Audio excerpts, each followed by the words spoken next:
Bismillahirrahmanirrahim.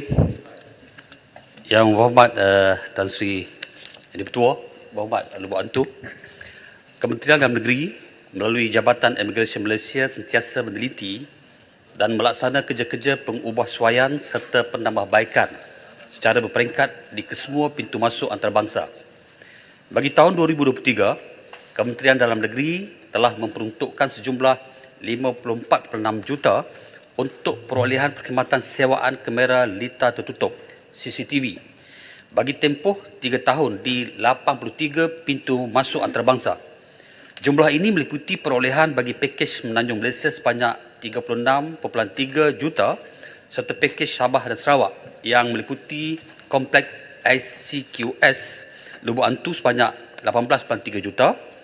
Proses perolehan CCTV ini telah bermula pada Oktober 2023.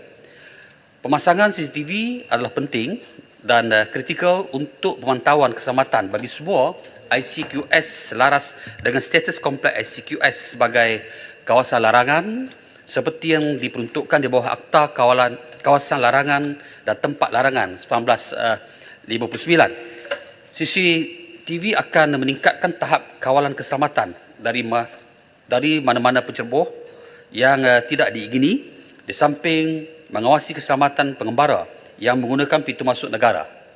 Selain itu, CCTV juga akan membantu memberikan perkhidmatan cekap di ICQS Lubuk Antu, termasuklah di kawasan-kawasan terlindung. Selain itu yang berhormat, CCTV akan membantu dan melindungi pegawai-pegawai yang bertugas daripada sebarang tomahan awam kerana kesemua pergerakan dirakam. Ini secara tidak langsung akan mempertingkatkan reputasi jabatan, melindungi pegawai dan mempukuhkan integriti di semua pihak. Merujuk kepada akses internet pula, untuk makluman ahli yang berhormat, kompleks ICQS Lubuk Antu diperuntukkan kapasiti internet sebanyak 30 MB di bawah mygov.net untuk penyampaian perkhidmatan dan kawasan pintu masuk. Selain internet, kompleks ini juga dilengkapi dengan talian tetap telefon yang stabil. Sebagai maklumat tambahannya, sebanyak 17 buah kamera CCTV akan dipasang di ICQS Lubuk Antu melalui tender sewaan kamera lita tertutup di pintu masuk negara di zon Sabah, Labuan dan Sarawak meliputi Jabatan Imigresen. Selain itu, sebarang cadangan penambahbaikan terhadap keperluan pemasangan CCTV akan dibawa masuk ke Jawatankuasa Anti Rasuah untuk pertimbangan. Saya juga nak sebut, walaupun akses internet bagi penggunaan penyampai perkhidmatan di kompleks HQS Lubuk Antu adalah baik dan memuaskan, terdapat kekurangan liputan rangkaian telefon dan internet bagi pengembara yang keluar masuk di kompleks ini. Ini di bawah bidang kuasa Sarawak Multimedia Authority SMA di bawah Kerajaan Negeri. Terima kasih. Baik, saya jemput Lubuk Antu. Terima kasih Timbalan Menteri atas jawapan yang komprehensif. Soalan saya seterusnya menyentuh berkenaan dengan pegawai. Apakah perancangan kementerian untuk menambah jumlah pegawai imigresen dan juga polis serta dilengkapkan dengan peralatan dan kenderaan pacuan 4 roda yang mencukupi sebagai langkah persediaan bagi mempertingkatkan keselamatan di kawasan Lubuk Antu dengan mengambil kira peningkatan jumlah pelawat di kawasan ICQS Lubuk Antu dan juga laluan jalan tikus di sepanjang sempadan Malaysia-Indonesia.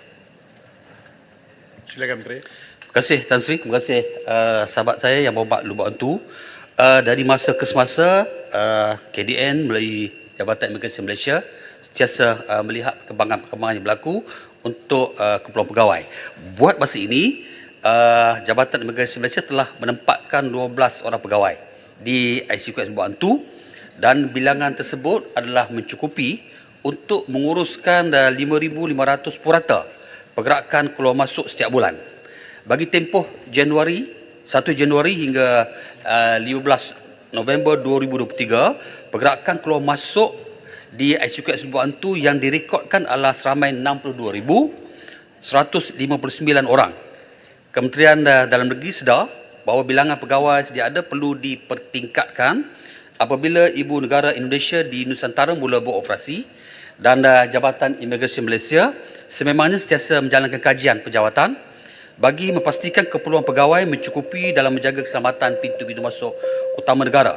Jadi keperluan penjawatan di pintu masuk negara ketika ini sedang dikaji, memandangkan kerajaan baru-baru ini telah mengumumkan bahawa sebuah agensi tunggal sempadan negara iaitu Single Border Agency akan ditubuhkan untuk mengawal selia pintu sempadan negara melalui 141 pintu masuk negara yang telah diwartakan.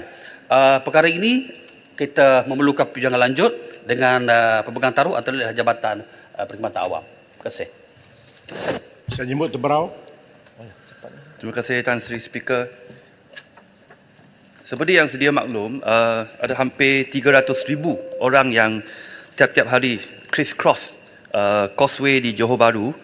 Maka soalan tambahan saya kepada Menteri ialah, apakah usaha yang kini yang dibuat oleh kerajaan untuk meringankan atau menyenangkan criss-crossing border di antara Singapura dengan Johor, khasnya di CIQ, BSI dan BSA.